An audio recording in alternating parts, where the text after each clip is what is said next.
It usually gives me a countdown. I'm finishing this setup already. It's a crazy, crazy world when all of a sudden this is how we do things. Yes. It's a lot getting used to. And then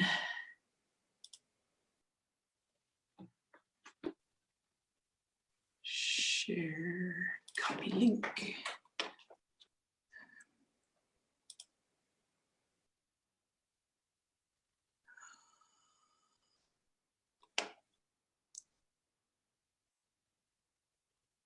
Share in a group.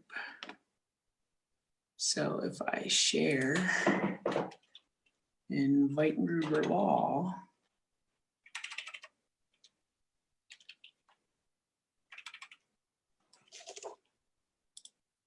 share on a page I manage, better. You have a lot of patience because I'm definitely not into the Facebook. It's all right. I think it's golden. Okay. Here we go. Yeah, you have to learn the tech, and unfortunately, I'm not this tech savvy, and yet I'm forcing myself to be anyway. That's pretty cool. Ready to rock? Yes, I am. All right. Start. Boom, boom, boom. It'll give me a countdown. Here we go.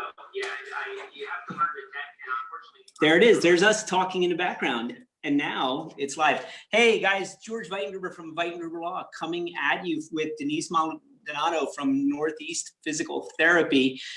We just wanted to start doing these little fireside chats to give you a little perspective of what's going on with the businesses out in the neighborhoods, and how we're all adapting in this new crazy age. So Denise, thanks for joining me today. You're very welcome. I'm happy to be here. Good. So welcome to some weird inaugural launch kind of thing we're doing, where we're just talking to members of the community about how they're doing, how they've been affected personally, and how their businesses are doing during this. And if you'd like, just give us a blurb about what you do and who you are, and we'll go from there. Well, George, I am a resident of Freehold, and I work at Northeast Spine and Sports Medicine in Freehold. I'm a physical therapist, and I've been a therapist for about 12 years now. And tell us where Northeast is located. Right across from Central State Hospital, 501 Iron Bridge Road. And that's in Freehold. And yeah. I'll tell you, Denise's team really hooked me up. I had trashed my elbow doing something pretty stupid. And it was amazing the care that their team took to get me back on the mend. So I really appreciate their work firsthand. Thank you so much. I appreciate that. Yeah.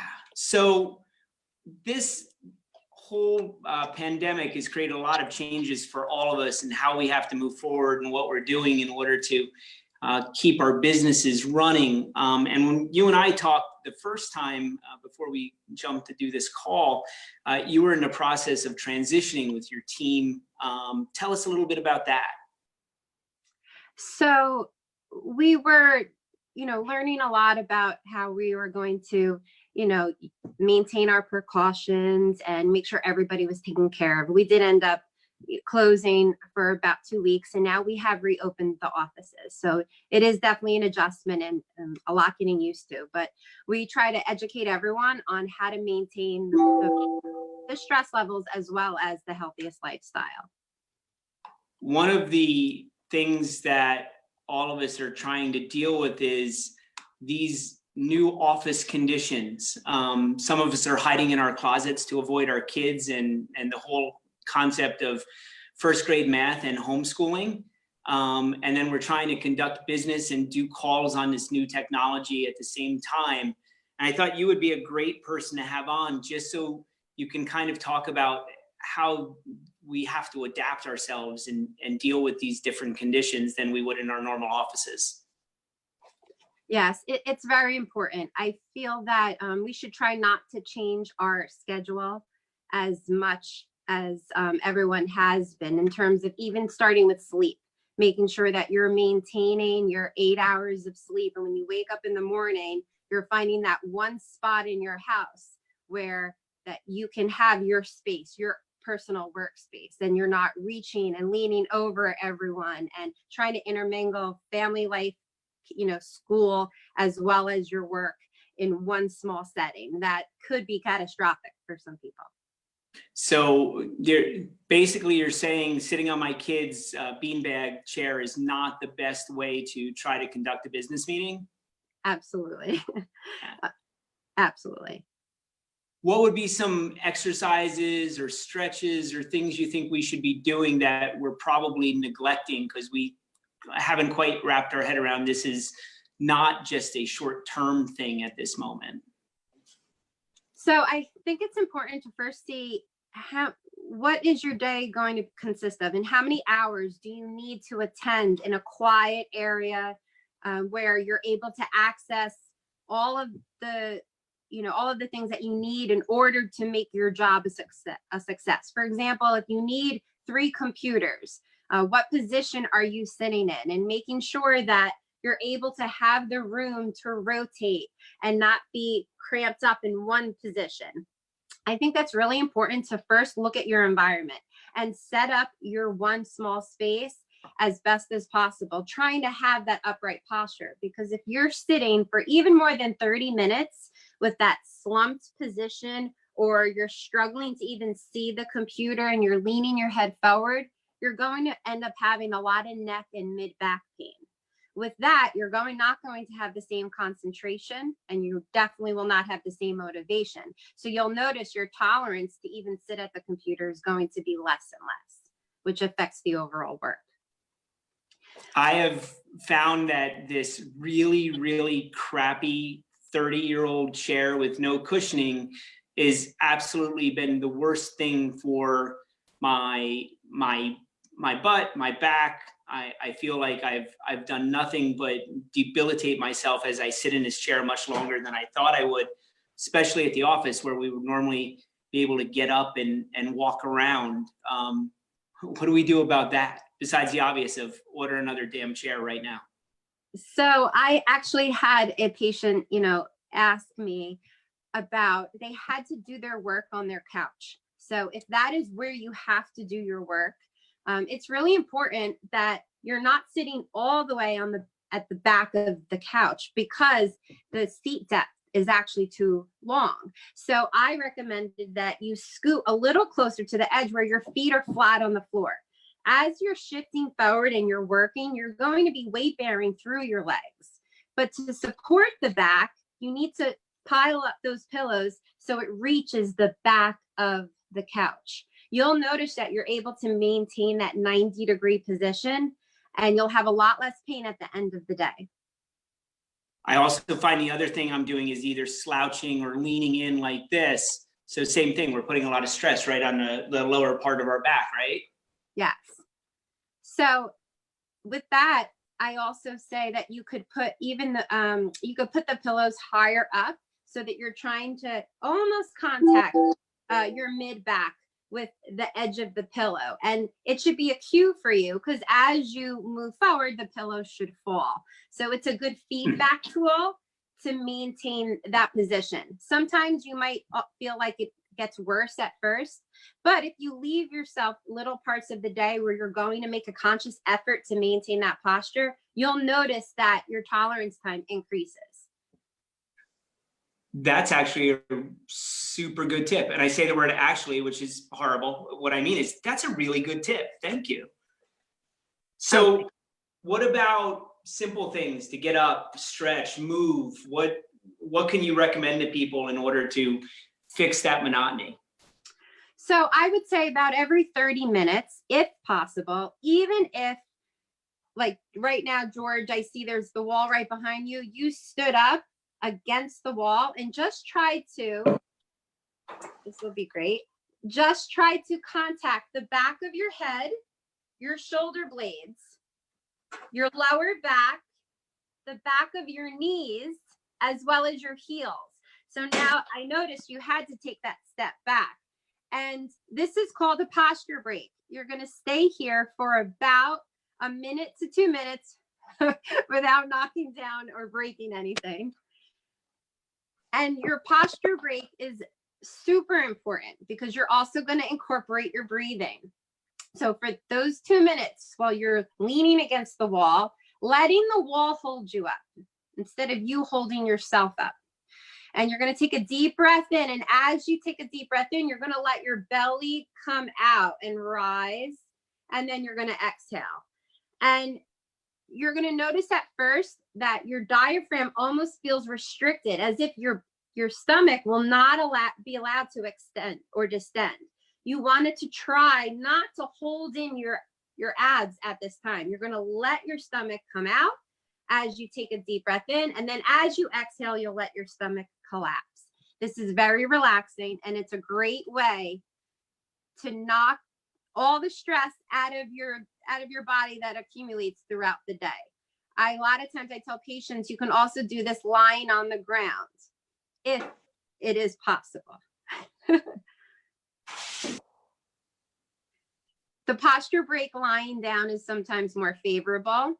However, patients say, or anyone in general, their dogs, their kids, the minute they go to lie down, someone comes along and interrupts their time. So wherever you're going to get that moment for yourself, I would say use the posture breaks at least 5 to 6 times a day. Yeah, there's often a dog licking my face if I'm laying on the ground. Yes. So I think that we'll probably avoid the laying down. I find these tips a heck of a lot better than the tips I got from everybody else was, bend down to pick up the wine bottle. And once you finish that one, bend down to pick up the next one. Right. So that's the other thing, obviously, this new world of being captivated and sheltering inside, we're changing those day-to-day habits. So our food intake's different, our sleep's different, our booze consumption in most cases is way up.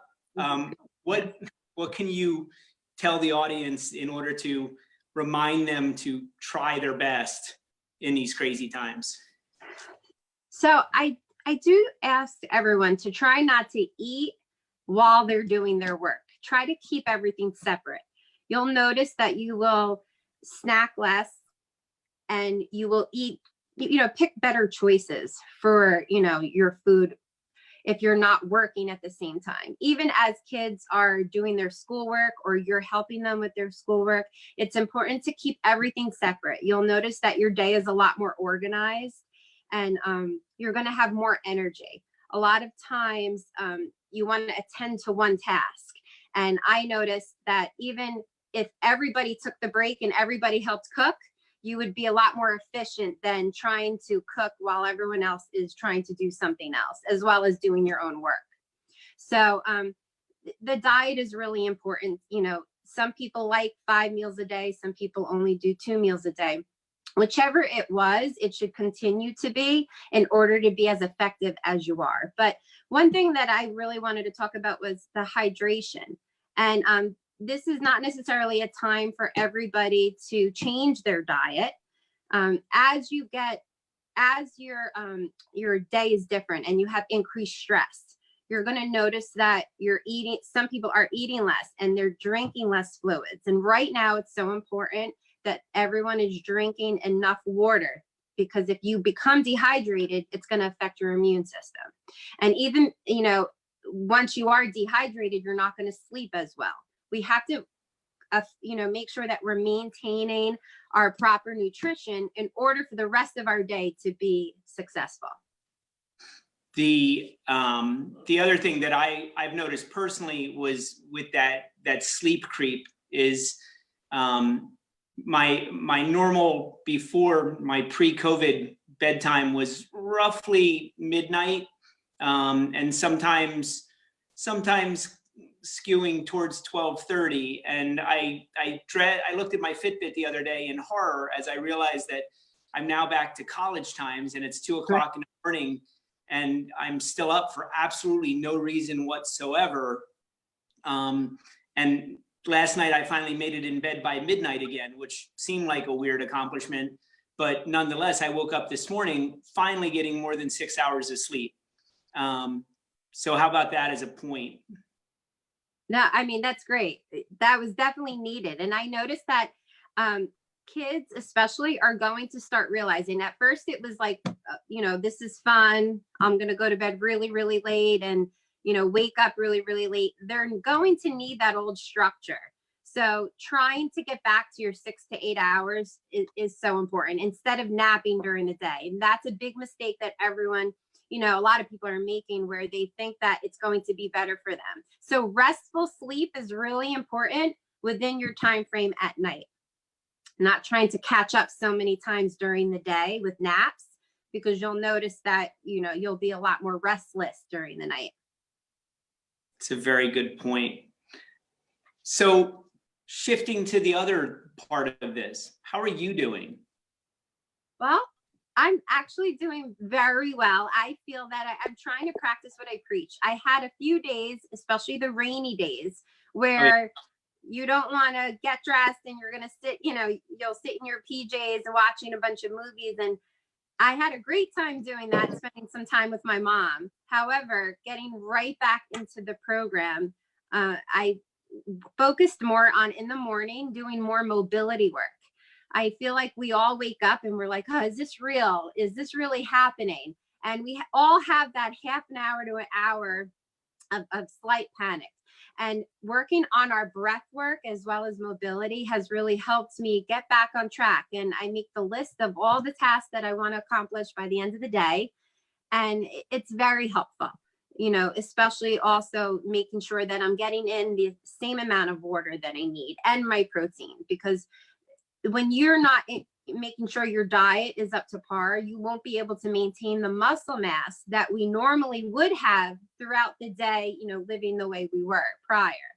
So I think it's important, if we want to stay strong, it all starts with sleep, goes into our diet, and then we have to get into our exercise. The exercise component is the one that I keep going back to as my biggest fail. I was a 5 a.m. gym rat before all of this went down. I can confirm I have not been up at 5 a.m. for one day in the last month. And even though my gym went to a perfectly structured Zoom online or on-demand setup, I can't wrap my brain around it. And I've seen posts from friends of mine. Somebody posted this morning that said that the last month they've basically reinvigorated the freshman 15 from college. And I think some people are going to be relieved if the beach season is delayed, because none of us are putting our beach bodies together right now. What would you give us some simple tips besides forgive yourself a little bit and put down the chocolate cake?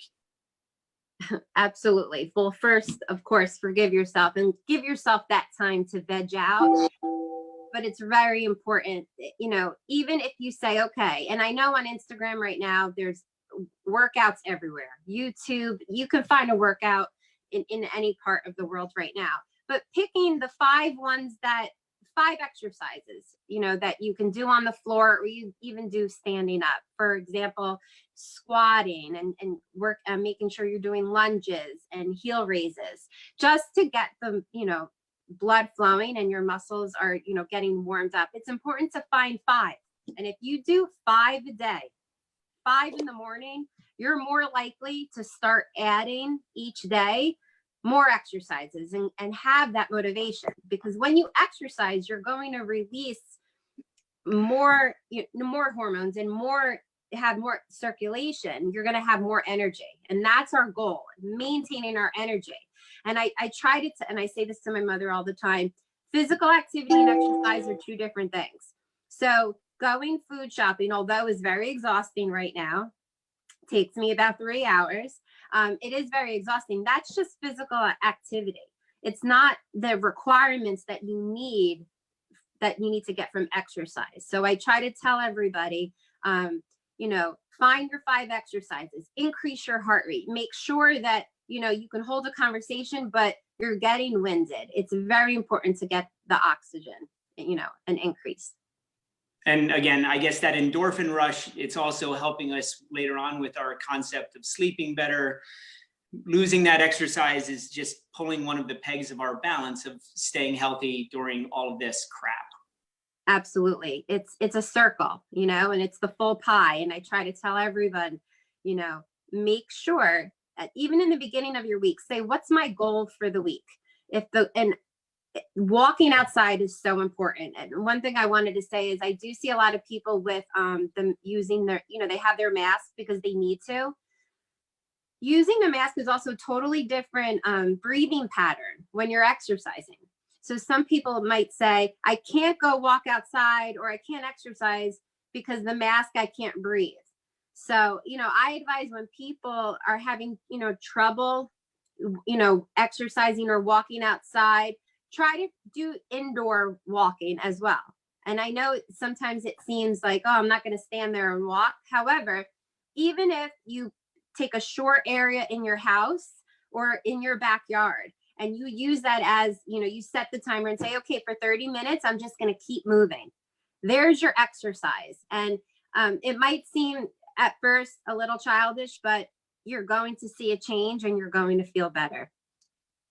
It's having a different routine is just more or less creating excuses. I saw the post on one of the late night shows of the guy who basically used his stairs and walked Kilimanjaro just by being in his house and going up and down the steps the entire time. So we have to use the gym equipment that's put in front of us, even if it is just our backyard.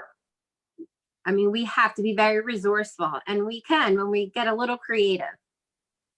It's pretty cool. Do you have anything else you want to share with the world? Hi, world. We're new at this too.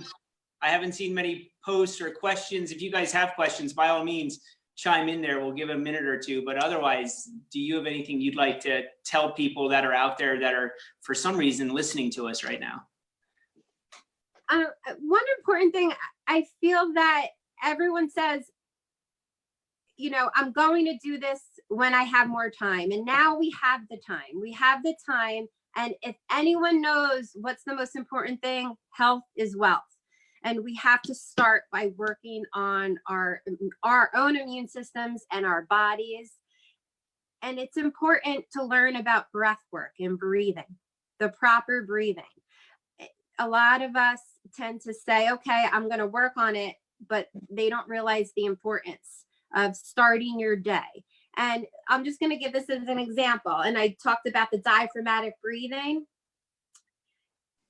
Everyone, when we're breathing, we're going to take a deep breath in through our nose, and then you're just going to exhale out of your mouth. What was the first thing? I don't know if I could see you, George. I don't know if you saw me do it.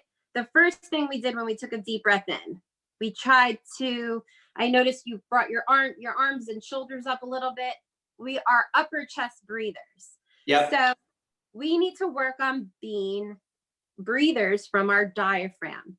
And it's very important pulling your shoulders back. And as you take that deep breath in, you're really going to try to let your lungs expand, and your belly is going to come out. And you're going to relax and let the chest cave in just a little bit. And doing that motion and starting the mobility with your breathing is key. And we see it all over. We see everyone talk about it, but I think it's the most important time to start it. And that's the biggest take-home message today, is breathing correctly, working on our posture, and getting our bodies, you know, back in order. Where a lot of times being on the, you know, we talk about text neck and being on the computer, we started to conform to those positions, and we don't want it to worsen now. We want it, if anything, to get better. That's a great spot to leave it. Guys, we all need to do something to get ourselves towards better. And Denise, I really thank you for taking the time to talk to us today about this. Absolutely. It was my pleasure. Absolutely. Great. Thanks. Please stay safe out there. Guys, thanks for tuning in. We'll be doing this on a weekly basis. So hope to see you all soon. Have a good day. You too.